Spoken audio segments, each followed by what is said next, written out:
Baik, sebelumnya Assalamualaikum warahmatullahi wabarakatuh. Perkenalkan, nama saya Itmamul Wafa, NIM 231111060, program studi informatika, angkatan 23. Nah, pada kesempatan kali ini saya ingin mempresentasikan tugas dari dosen saya, Bapak Yana Hendriana, sarjana teknik, master engineer. Mata kuliah rekayasa web, kelas informatika D, angkatan 2023. Jadi kali ini saya ingin melaporkan progres tugas rekayasa web dengan mengambil tema The Hustle Hub. Nah, jadi ini adalah tema dari aplikasi yang saya buat atau aplikasi web yang saya buat. Nah, lebih lengkapnya sistem informasi manajemen produktivitas terisolasi berbasis React Native, web arsitek dan NoSQL Firestore Cloud Service. Nah, next. Oke, jadi sebelum melanjut ke pembahasan selanjutnya, jadi awal mula saya ingin membuat aplikasi ini adalah aplikasi yang menjelaskan tentang task manager atau juga to-do list seperti itu. Nah, jadi pada pembahasan kali ini saya ingin membahas 8 tugas yang akan saya bahas buat kedepannya. Yang pertama adalah tentang analisis permasalahan, ada analisis kebutuhan, referensi, timeline project, wireframe, desain interface, demonstrasi coding, dan juga rancangan database. Nah, di analisis permasalahan ini saya ingin memberikan latar belakang kenapa aplikasi ini dibuat, analisis kebutuhan. Jadi kebutuhan apa sih sebenarnya aplikasi yang saya buat, lalu ada referensi. Di sini nanti akan saya terangkan referensi aplikasi yang saya buat, lalu ada timeline project mulai dari perencanaan, membuat PRD, dan progres-progres seperti mulai dari pertemuan pertama, UTS dan sebagainya. Lalu ada membuat wireframe. Setelah membuat timeline, saya membuat wireframe. Di sini nanti saya akan membuat antarmuka desain yang masih low. Lalu ada selanjutnya di situ ada desain interface. Nah, di sini udah mulai kelihatan. Lalu ada demonstrasi coding. Di sini saya akan menjelaskan beberapa potongan kode, mulai dari potongan kode dari anti-gravity dan juga inisiasi Firebase di dalamnya. Lalu terakhir ada rancangan database. Nah, di sini nanti saya akan menjelaskan tentang Firestore dan juga kamus data serta security rules declarative. Next. Nah, latar belakang analisis permasalahan, kenapa sih saya ingin membuat project ini, kenapa saya punya ide project ini. Nah, sebenarnya saya sendiri itu di semester 4 itu sudah mulai resah ya. Jadi saya itu ada mengikuti beberapa kegiatan, atau nggak bisa disebut beberapa role ya, mulai dari perkuliahan. Habis itu saya juga butuh butuh relasi. Menurut aku kalau di kampus itu relasi saya agak sedikit kurang, makanya saya mencari teman di luar atau mencari relasi dengan mengikuti organisasi seperti mengikuti GDG Jogja, Google Student Ambassador, ambassador juga yang lain seperti MySkill, Duta Pemuda dan sebagainya. Lalu saya juga punya kesibukan freelance, karena gimana pun juga semua aktivitas juga perlu uang. Nah, makanya kadang saya juga mencari tambahan untuk membeli barang-barang yang ingin saya beli seperti itu. Nah, jadi tuntutan ranahnya sebenarnya di sini ada aktivitas ganda. Kalau dari saya sendiri itu berakar dari 3 role gaya hidup. Mungkin kebanyakan mahasiswa juga iya. Nah, di sini mahasiswa semester akhir atau mungkin mahasiswa yang udah tidak maba lagi itu seringkali mempunyai beberapa peran. seperti menempuh kewajiban ya, kuliah udah pasti, praktikum juga, tugas juga, lalu juga ada aktivitas seperti mengurus organisasi, pengurus di dalamnya dan sebagainya, lalu ada pekerjaan paruh waktu. Nah, setelah apa namanya, role itu datang, kadang mahasiswa atau saya sendiri itu merasa overload. Kadang mana yang harus didahulukan antara kuliah, mana yang tugas sebagai apa namanya pengurus di organisasi, belum juga mungkin ada freelance juga, ada deadline tuh pekerjaan juga. Makanya kadang saya merasa overload. Saya bingung nih, mana ya kira-kira yang harus saya kerjakan dulu, mana ya yang kira-kira saya ingin kerjakan lebih cepat terlebih dahulu, atau mungkin juga saya kadang lupa karena saking banyaknya tugas jadi overload, jadi kayak akhirnya tiga-tiganya kadang pernah itu tidak tersentuh sama sekali. Nah jadi karena banyaknya tuntutan atau role sebagai mahasiswa, biasanya mahasiswa itu akan terpecah-pecah fokusnya, jadi ya bakalan bisa fokus ke satu hal. Makanya apa namanya, permasalahan ini saya angkat menjadi sebuah aplikasi seperti itu. Next. Nah, lalu fragmentasi informasi antar saluran komunikasi. Di sini informasi mengenai tenggat waktu, deskripsi, dan perubahan instruksi tugas saat ini tersebar secara tidak teratur di berbagai saluran. Nah, jadi di sini kadang itu ada komunikasi lewat WA, ada juga yang di Discord juga, ada juga yang di Instagram, lalu ada juga yang di Telegram juga. Nah, itu benar-benar memberikan mahasiswa itu menjadi overload. Komunikasinya juga terlalu banyak.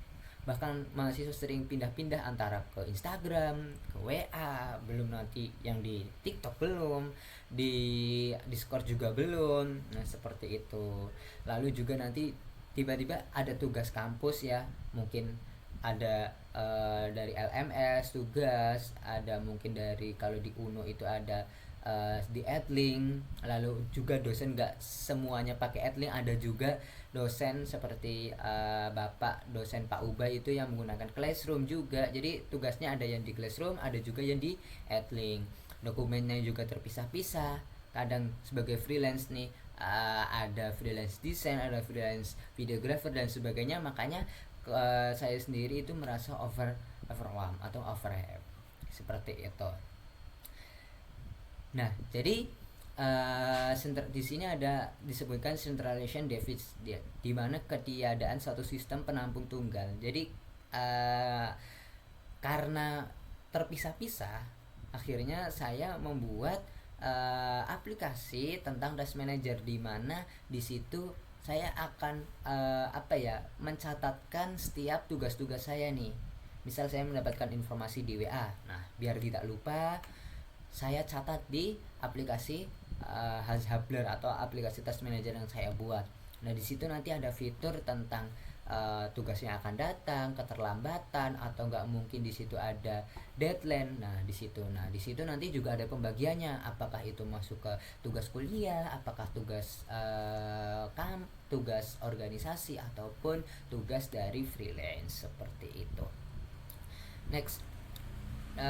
Lalu di sini ada permasalahan ya, aplikasi seringnya di beberapa yang saya lihat seperti Notion juga, habis itu ada juga aplikasi yang di iPhone, di iOS itu kan belum memisahkan ya, jadi itu kayak seperti halaman kosong atau enggak catatan, kita tinggal centang-centang aja.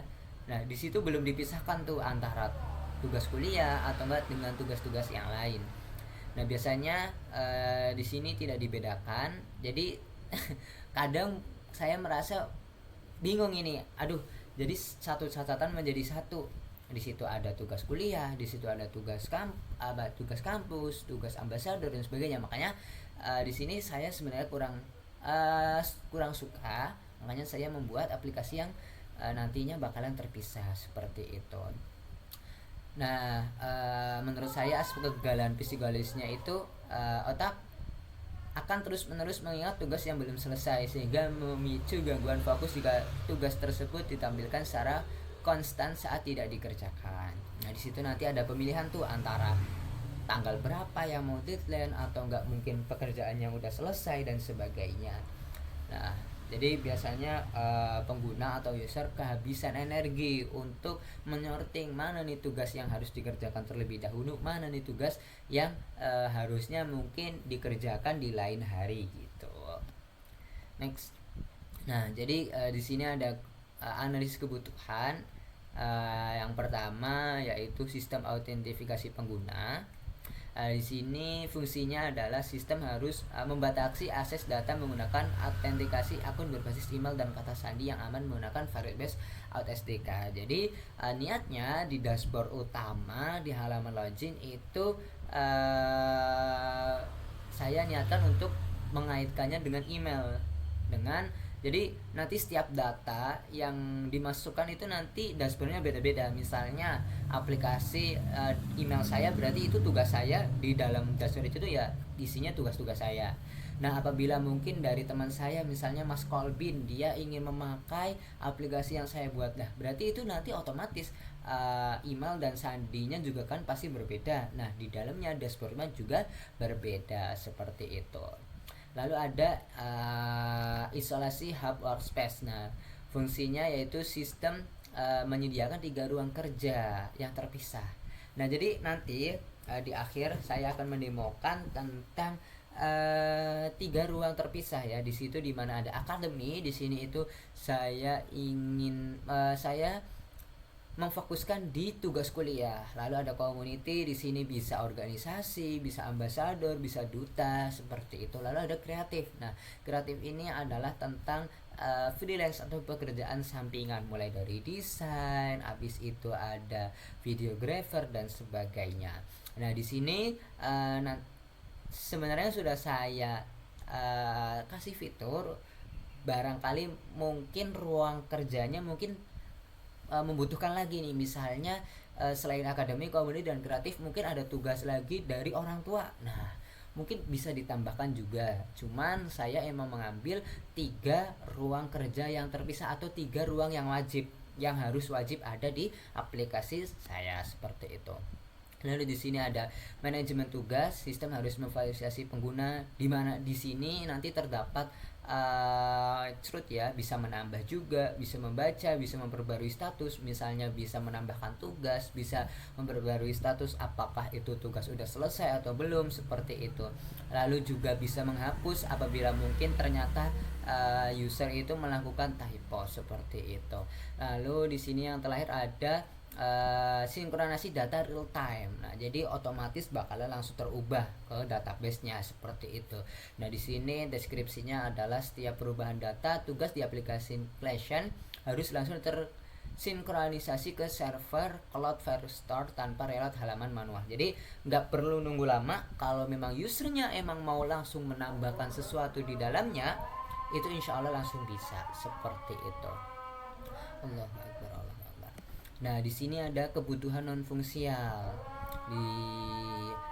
Di sini ada 4. Yang pertama adalah proses sinkronasi data perubahan antara Peranti Client React Native dengan pangkalan data Cloud Firebase harus berlangsung dengan cepat dengan target latensi di bawah 200 mil detik dalam kondisi koneksi internet stabil.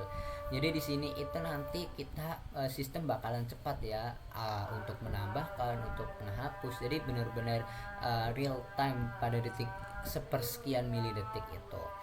Lalu juga ada antarmuka aplikasi yang responsif, di mana aplikasi ini sebenarnya kan gabungan tugas antara mobile programming dan juga rekayasa web. Nah, jadi bisa andaikan user ingin membuka di web atau mungkin user mau membuka juga di Android, itu bisa banget, seperti itu. Lalu ada aturan pembatasan, di mana sistem keamanan data wajib diterapkan secara ketat pada level server database menggunakan aturan deklaratif, mencegah akses baca dan tulis dokumen oleh pengguna lain yang tidak sah. Jadi andai kata ada user yang tidak masuk menggunakan email yang terdaftar, maka dia tidak akan bisa masuk seperti itu. Lalu ada kontras gelap, di mana menurut saya kombinasi warna elemen teks putih atau enggak menggunakan elemen-elemen yang gelap-gelap putih itu menurut saya sangat enak untuk mata, ya kan. Berdasarkan riset juga, teman-teman saya ternyata lebih memang suka yang berwarna, tapi warna-warna yang tidak terlalu mencolok, seperti kontrasnya agak gelap, seperti mungkin ungu agak kehitaman dan sebagainya. Next. Nah, lalu di sini ada referensi desain, survei dan observasi. Oke. Jadi di sini adalah referensi desain. Nah, jadi aplikasi saya, sistem Hub Workspace itu mengambil referensi dari web Superlist. Ya, Superlist itu sebenarnya hampir sama dengan Task Manager, cuman dia itu memang udah benar-benar premium dan memang harus mempunyai sinyal yang kuat. Habis itu juga responsif, animasinya juga sangat-sangat mewah. Jadi saya mengambil referensi cuman dengan versi yang lebih ringan seperti itu. Di dalamnya itu Superlist itu hampir sama, yaitu sama-sama menyederhanakan alur kerja agar lebih sesuai. Cuman saya bedakan di bagian ruang kerjanya. Kalau di Superlist itu memang agak sedikit banyak, tapi kalau saya biarlah user nanti yang menambahkan sendiri apabila user itu pingin menambah pekerjaan yang lain atau enggak mungkin tugas-tugas yang lain seperti itu.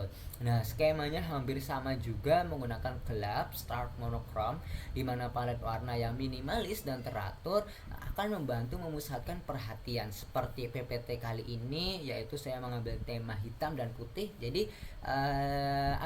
fokus kita nggak kemana-mana, kita nggak melihat ke kanan ke kiri, tapi kita fokus dengan apa yang kita lihat sekarang juga.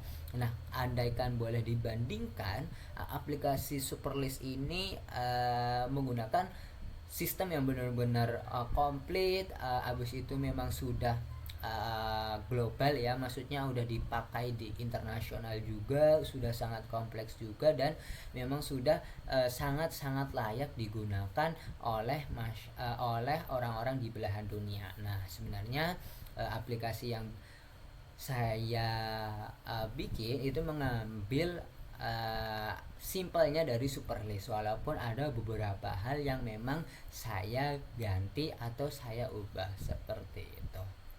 Next.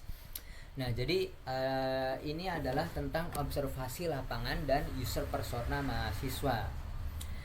Nah, jadi sebenarnya ini karena saya belum melakukan observasi, jadi saya itu berdasarkan diri saya sendiri. Sebenarnya saya sering kehilangan fokus, ya, atau burnout, di mana banyaknya distraksi nih, antara ya itu yang saya terangkan di awal, seperti tugas kuliah, tugas organisasi, pekerjaan, belum juga ada tambahan mungkin saya harus belajar dan sebagainya. Nah, itu sebenarnya saya ambil observasi lapangan sesuai dengan diri saya sendiri. Nah, jadi saya melakukan wawancara diri sendiri, di mana saya gagal fokus, di mana saya sering burnout atau enggak overwhelm karena kebanyakan tugas yang benar-benar kecampur aduk di dalamnya. Jadi saya melakukan observasi saya sendiri. Nah, jadi rencananya setelah UTS ini berlangsung atau enggak mungkin setelah UTS ini, saya akan melakukan observasi mungkin ya 10 sampai 15 mahasiswa niatnya. Mahasiswa aktif boleh sebenarnya mungkin dari Universitas Nahdlatul Ulama terlebih dahulu, yang mungkin mempunyai peran mungkin seperti ketua himpunan, atau enggak mungkin dia itu mempunyai freelance dan sebagainya. Jadi saya ingin melakukan survei kepada teman-teman, ya target pertamanya tetap dari Universitas Nahdlatul Ulama, cuman mungkin andai kata mempunyai waktu yang lebih banyak, mungkin saya juga akan melakukan validasi atau enggak wawancara terhadap teman-teman di luar kampus seperti itu. Nah, jadi di sini metode yang saya gunakan yaitu pengujian usability SUS, yaitu formulasi perhitungan skor, skor akhir di mana menggunakan rumus baku ya, kontribusi skor dari item ganjil. Habis itu nilai respon nanti dikurangi 1 untuk item bernomor gelap, lalu kontribusi skor mulai kontribusi skor adalah 5 dikurangi nilai respon, lalu total akumulasi skor ganjil dan genap, kemudian dikalikan 2,5 untuk menghasilkan rentang skor akhir usabilitas bernilai 0 sampai 100. Lalu parameter tingkat keberhasilan yang saya ukur yaitu aplikasi yang dikategorikan berhasil memenuhi standar jika meraih skor rata-rata minimal 68 ya, acceptable rank. Target perkembangan The Hustle Herb adalah mencapai skor sampai bayangan saya 75 sampai 80% untuk meraih peringkat excellent atau di B ya. Nah, pada tingkat kegunaan pengguna. Nah, mungkin ini beberapa pertanyaan yang mungkin saya akan tanyakan, seperti apakah mungkin user akan sering menggunakan sistem ini, apakah sistem akan terasa rumit, apakah sistemnya mudah, ataukah mungkin kamu harus belajar kelas sebelum memahami sistem ini, dan seterusnya seperti itu. Next. Nah, lalu di sini ada timeline pengembangannya, timeline pelaksanaan project. Nah, di mana siklus pengembangan, sprint and mitigasi risiko. Di sini sebenarnya di sini saya menggunakan metodologi Agile Scrum, di mana proses rekayasa aplikasi didekati secara iteratif menggunakan metodologi Scrum dengan durasi siklus 2 pekan. Sprint ya. Pendekatan ini mempermudah dilakukannya evaluasi, perbaikan kode, dan penyelesaian dosen secara cepat berdasarkan evaluasi dosen pengampu. Andai kata mungkin nanti ada kritikan berdasarkan aplikasi yang saya buat dari dosen pengampu, atau mungkin dari respon usability dari teman-teman setelah saya menyebarkan link, mungkin saya akan mengevaluasi apakah mungkin dari kodenya, desainnya, dan sebagainya. Lalu milestone UTS sebenarnya buat saat ini adalah UTS ya kan, karena ini adalah tugas UTS juga. Jadi sebenarnya milestone tengah semester ini berfokus pada penyusunan arsitektur sistem informasi yang stabil, perancangan skema non SQL yang teruji, integrasi autentifikasi Firebase buat pengguna login, menyimpan pengguna juga, lalu kesiapan antarmuka dashboard responsif fungsionalitas mulai dari web dan juga mobile. Lalu ada manajemen dan mitigasi risiko teknis. Untuk mengantisipasi kegagalan sistem, pada demonstrasi tengah semester kami merancang rencana penanganan risiko seperti Firebase Index Expression, yaitu menyederhanakan rancangan. Habis itu ada network discussion, mengaktifkan fitur Firestore offline, sebenarnya ini baru rencana. Lalu ada layout brick, di mana saya akan melakukan pengujian tata letak secara rutin menggunakan simulasi Chrome DevTool pada berbagai rasio layar, peranti web, desktop, dan mobile. Lalu di sini ada jadwal pelaksanaan. Yang pertama itu di bulan Maret adalah analisis kebutuhan dan spesifikasi SRS. Lalu di bulan April adalah desain wireframe UI, mulai dari law, rencana, PRD, dan sebagainya. Lalu di Mei atau di UTS ini adalah implementasi front end nih, dimana aplikasi itu dijalankan atau enggak kita codingkan untuk dihasilkan sebagai web, dan juga menyalurkan di database atau menggunakan Firestore real time scenes seperti itu. Lalu mungkin setelah UTS akan saya lakukan evaluasi menggunakan pengujian sistem dan validasi hak akses. Lalu mungkin yang terakhir rencana itu UAS adalah deploy ya. Jadi niatnya saya ingin mengunggah project saya ke dalam GitHub. Lalu setelah GitHub saya akan lempar ke dalam Vercel seperti itu. Nah, lalu alur navigasi ya. Alur navigasi pengguna user flow diagram. Yang pertama adalah tahap verifikasi, yaitu pengguna membuka aplikasi, sistem memanggil token autentifikasi. Jika kosong, pengguna diarahkan ke layar. Jika sesi aktif, data profil dipanggil dari Firestore. Nah, Sebenarnya di sini belum banyak ya, saya bukakan dokumennya saja. Lalu ada isolasi workspace hub, di mana dashboard pengguna memilih kategori workspace akademi, community kreatif. Klien membatasi query data scraping hanya untuk mencantumkan tugas yang sesuai dengan filter aktif. Lalu ada efisiensi interaksi pengguna, di mana navigasi dirancang sesingkat mungkin untuk meminimalkan beban ketukan jari pengguna. Jadi navigasi penggunanya itu, andaikan kata dibuka di mobile, itu navigasi yang saya rancang itu aku rancang sesimpel mungkin agar meminimalkan beban ketukan jari. Biasanya kan orang-orang malas ya buat ngetik ini kalau kebanyakan tombol seperti itu. Lalu ada fitur tambah tugas juga, andai kata user ingin menambahkan tugas. Lalu ada ubah status, andai kata user telah menyelesaikan tugas yang telah dikerjakan, tinggal sekali ketuk ya, nggak perlu berkali-kali. Lalu di sini ada juga ubah workspace nih melalui tombol navigasi sidebar kiri yang responsif seperti itu. Di sini saya ingin membukakan alur navigasi yang lebih lengkap. Jadi alur navigasi bukan.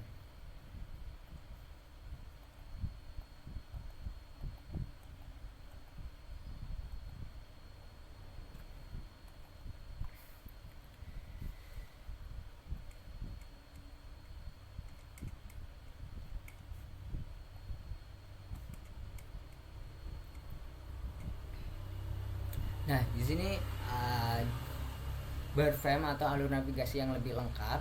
Jadi jika mulai aplikasi, apakah user login? Jika login, apakah dia mempunyai akun? Seperti itu. Lalu jika tidak, apakah mau login atau mau langsung login ataukah daftar sebagai tamu, seperti itu. Lalu jika user login, apakah ini profil Anda? Jika iya, berhasil masuk. Jika tidak, mungkin nanti bisa mengisi terlebih dahulu register. Nah, jika iya sudah login, nanti bisa langsung masuk ke halaman dashboard seperti itu. Lalu jika sudah masuk ke halaman dashboard, lalu otomatis bakalan si profil tersimpan seperti itu. Klik list WordPress, halaman hub detail, klik tambah tugas, klik tambah list, dan sebagainya. Lalu next, di sini ada cetak biru, sketsa low fade, di mana layout dirancang menggunakan model kolom dinamis ya. Mode desktop memanfaatkan sidebar kiri sebagai pengalih utama kategori, sementara layar kecil mobile akan melipat sidebar menjadi menu laci bawah button drone. Oke, saya buka terlebih dahulu ya simulasinya. Jadi di sini saya menggunakan anti-gravity. Jadi langsung saja.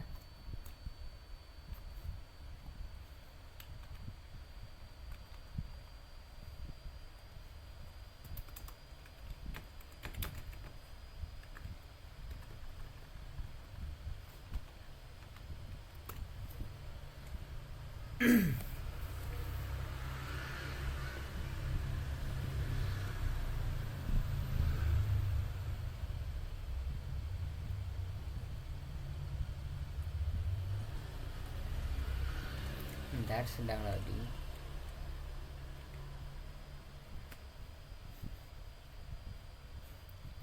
Nah, di sini diserangkan layout dirancang menggunakan model kolom dinamis, memanfaatkan sidebar kiri sebagai pengalih utama kategori, sementara layar kecil mobile akan melipat sidebar menjadi menu laci. Nah, seperti ini.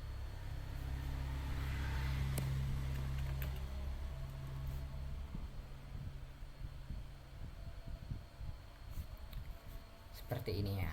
Mungkin nanti saya akan terangkan lebih di slide terakhir atau penjelasan terakhir. Next.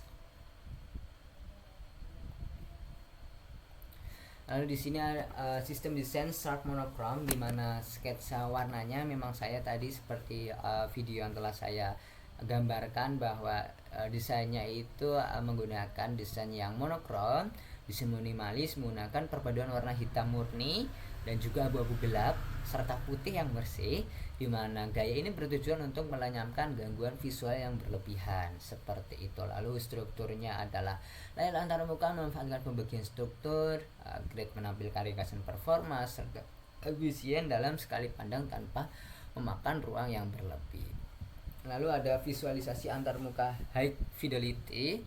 Pengguna disajikan visualisasi ringkas data harian yang dibagi rapi dalam beberapa blok. Jadi di sini itu nanti ada beberapa blok ya, misalnya ada akademi, community, dan juga kreatif. Nanti sebenarnya sudah ada fitur untuk menambahkan ya di sini. Apabila mungkin user mempunyai ringkasan atau tugas atau tabel utama yang ingin ditambahkan. Lalu di sini juga tertera seperti total tugas, ada 12, yang selesai berapa, yang fokus hari ini berapa, seperti itu. Lalu di sini juga ada tinggal sekali klik ya, apakah tugas itu sudah selesai ataupun belum, seperti itu. Lalu di sini juga saya tambahkan tombol plus, di mana mungkin user apabila malas nih samping kiri mungkin bisa langsung mengklik di sebelah kanan, seperti itu. Lalu di sini adalah demonstrasi hasil coding ya, di mana autentifikasi akun terlebih dahulu. Nah, sistem wajib menjalankan proses login terlebih dahulu secara asinkron menggunakan token custom atau autentifikasi anonim sebelum komponen melakukan pemanggilan query data ke pangkalan data Cloud Firestore. Jadi sebenarnya setiap akun yang mendaftar atau akun yang sudah mempunyai akun otomatis datanya akan tersimpan di Firebase, seperti itulah. Codingannya seperti ini, di mana codingan yaitu mengimpor dari data Firebase mulai dari get out, seek in with custom token from Firebase atau out, seperti itu. Lalu di sini memuat konfigurasi pangkalan data seperti discern. Habis itu ada const app, inisiasi app Firebase config, seperti itu. Nah, sekarang kita nah di sini ada penjelasan memuat konfigurasi, menjamin autentifikasi, seperti itu. Lalu sekarang kita coba masuk ke Firebase-nya ya.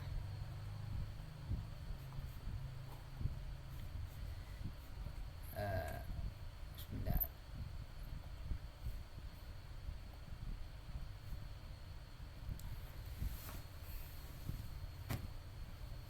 Nah, di sini sudah tersimpan nih project punya saya, yaitu Hustler Hub. Di sini sudah saya integrasikan. Dimana autentikasi ini adalah user-user yang mendaftar nantinya di aplikasi yang saya buat. Nah, seperti ini ya, menggunakan email. Nah, kok gimana email, Bang? Nah, jadi di sini saya menggunakan sign-nya itu menggunakan email dan password serta anonymous, seperti itu. Sebentar.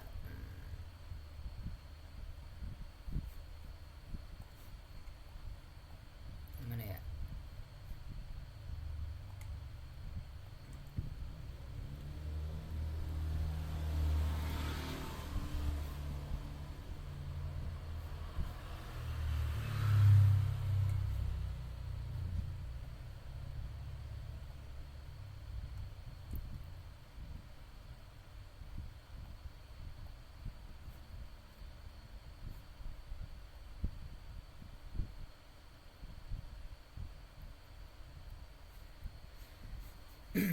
Nah, seperti itu teman-teman.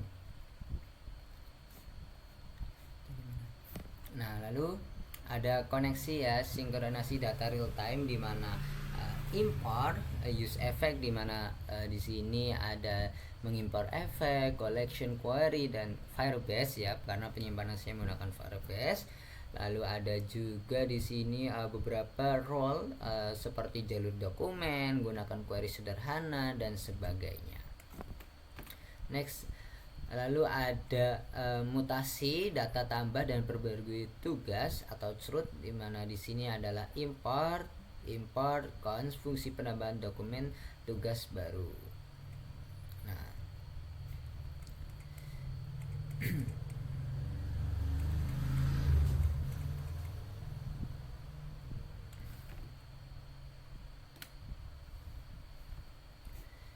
dia bakalan masuk ke sini, ke Firebase.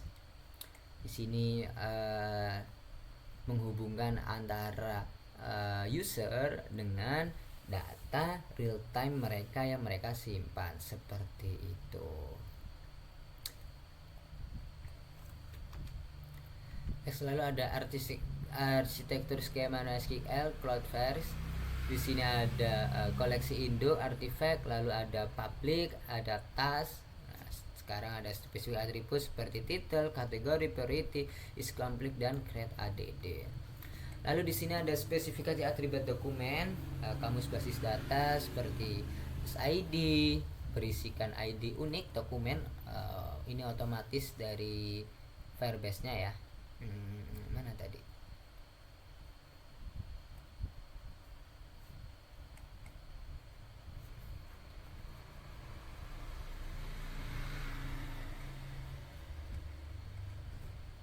Ya.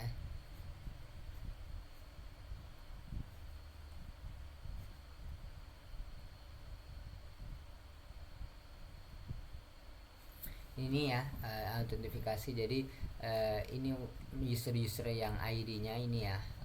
Lalu ada lagi juga title nih, perekaman presentasi. Ini bagian tugas, ini deskripsi nama pekerjaan tugas yang ditambahkan ya. Lalu juga ada kategori, apakah itu akademi, lalu ada priority, apakah itu tugasnya high, medium, atau enggak terlalu penting. Lalu ada complete, di mana apakah tugas ini sudah layak untuk selesai atau mungkin belum selesai, seperti itu. Lalu di sini adalah keamanan server, first store security rules integrative, di mana di sini security menggunakan email ya. Sebenarnya emailnya juga belum aku konekin dengan Gmail yang asli, jadi cuman email biasa untuk mendaftar, seperti itu. Mungkin next di UAS saya usahakan menggunakan email yang benar-benar email, seperti itu. Maksudnya saya hosting lalu saya integrasikan dengan Gmail terkait, seperti itu. Nah, karena sudah di slide terakhir, mungkin saya ingin menjelaskan aplikasinya.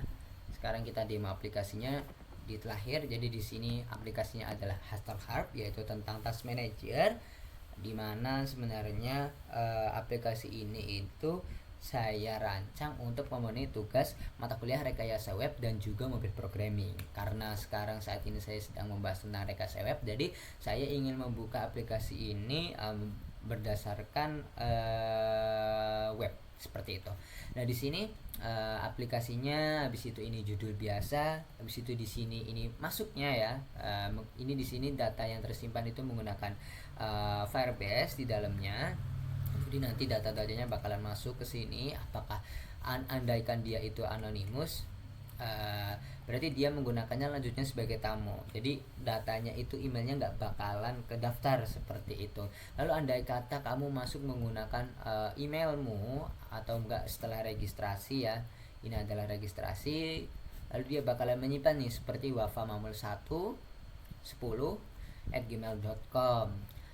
Tapi andaikan sudah punya masuk, bisa masuk aja. Tapi andaikan kalian user itu pengen masuk tapi dia itu belum pernah daftar, apakah bisa? Oke, kita coba ya.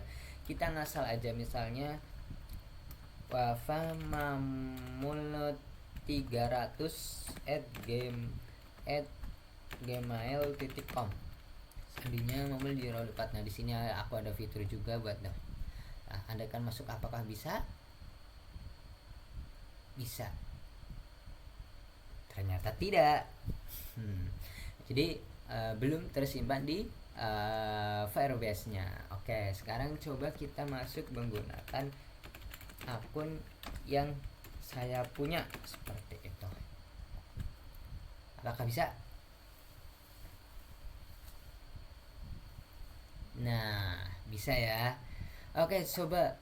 Apakah apakah di sini itu ada pembeda? Misalnya jangan-jangan nanti kalau misalnya aku menggunakan emailnya tetap masuk dong tugas-tugas dari kamu. Oke, sekarang ini menggunakan email saya ya. Misalnya saya ingin menambah tugas UTS rekayasa web. Kita deadline tanggal tanggal 23 misalnya. Prioritasnya tinggi, kita akademi ya, kuliah. Misalnya jadwalnya malam ini ya. Enggak, misalnya besok. Oke. Oke. Oke. Tertambah ya, di sini ada tugas UTS rekayasa web ya. Pendingnya cuma satu. Nah, satu ya, berarti tugasnya atas nama email yang aku gunain. Oke, sekarang coba kita daftar nih. Misalnya kita kolbin12@gmail.com. kolbin12 ini apa? kolbin12 ya. Sekarang kita daftar.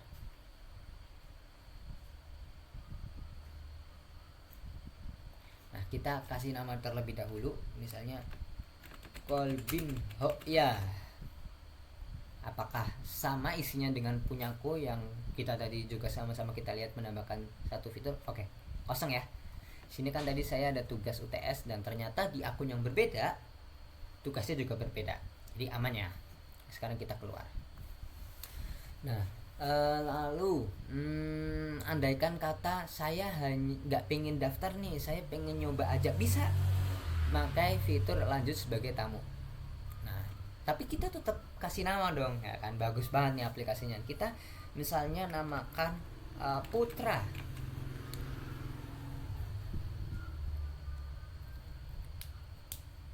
Nah, otomatis dia ada bedanya ya sebenarnya. Di sini itu nanti dia itu tulisannya mode tamu, dia tidak menggunakan email, dan nanti setelah dia keluar berarti otomatis datanya juga hilang.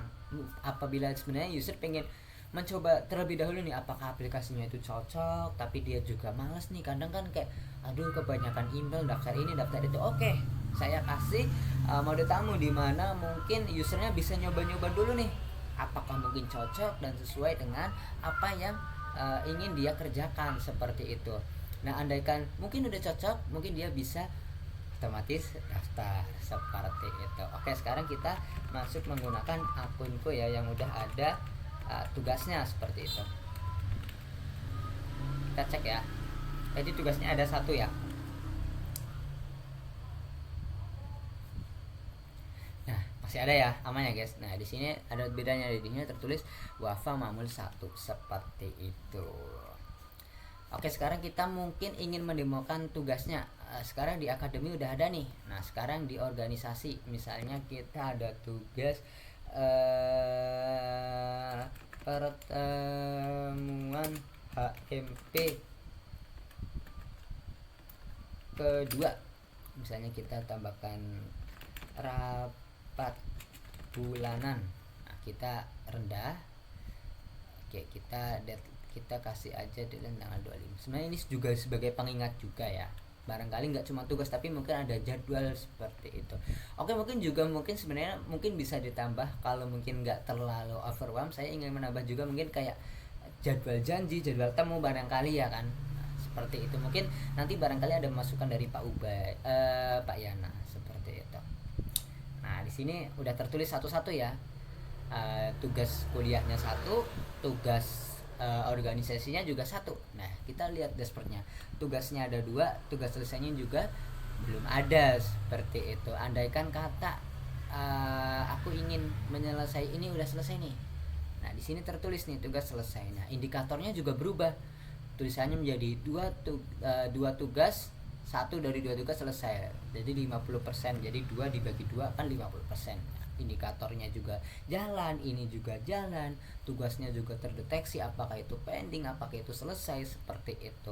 Andai kata kalian juga mungkin user malas ya untuk mengklik bagian ini, user bisa langsung aja menambahkan tugas di sini atau mungkin tambah tugas di sini.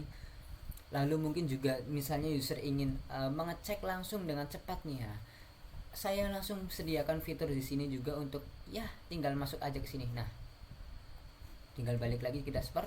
Nah, otomatis masuk ke situ. Nah, di sini juga kita bisa melihat daftar tugas kita, misalnya apakah mendatang, terlambat, dan selesai. Ini misalnya contoh tugas yang sudah selesai, seperti itu. Lalu sebenarnya di ini fitur notifikasinya belum saya aktifin, mungkin di UAS saja. Jadi di sini ingin saya menambahkan fitur apabila tugas telah selesai atau mungkin ada pengingat ya. Barangkali jam 12 ada deadline nih. Nah, notifikasinya masuk seperti itu. Lalu di sini juga ada buat list ya. Misalnya di sini ternyata teman-teman tidak mempunyai 3 role saja, teman-teman. Ternyata teman-teman punya role lagi nih.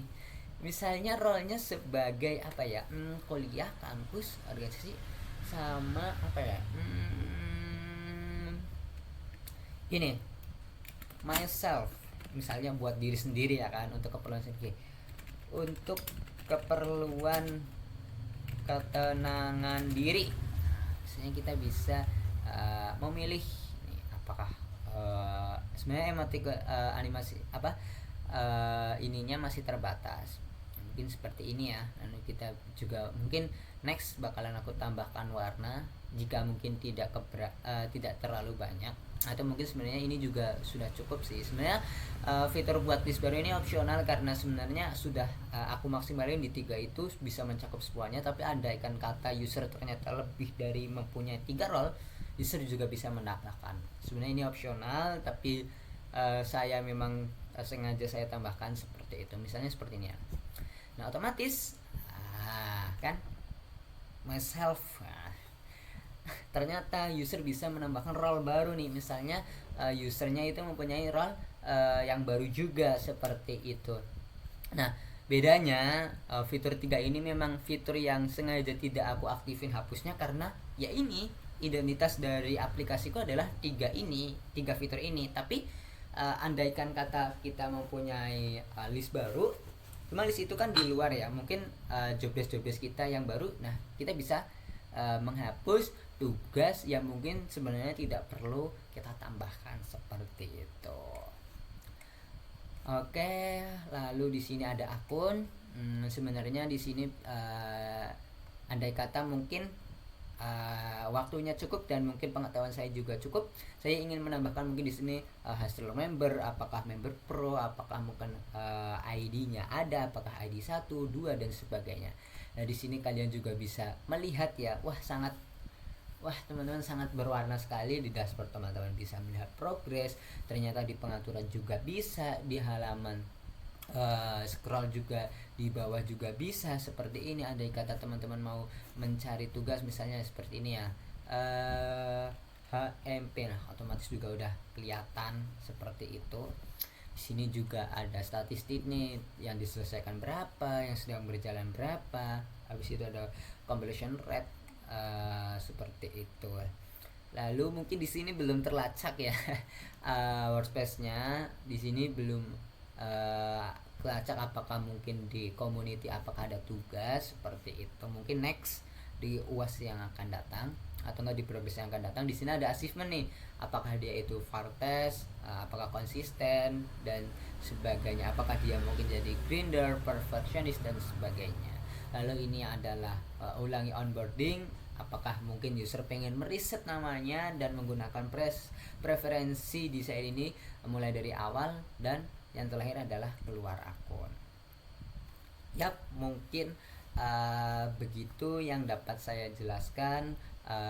Kurang lebihnya saya memohon minta maaf yang sebesar-besarnya. Terima kasih atas kesempatan presentasi pada kali ini. Kurang lebihnya saya minta maaf sekali lagi. Wassalamualaikum warahmatullahi wabarakatuh. Dadah.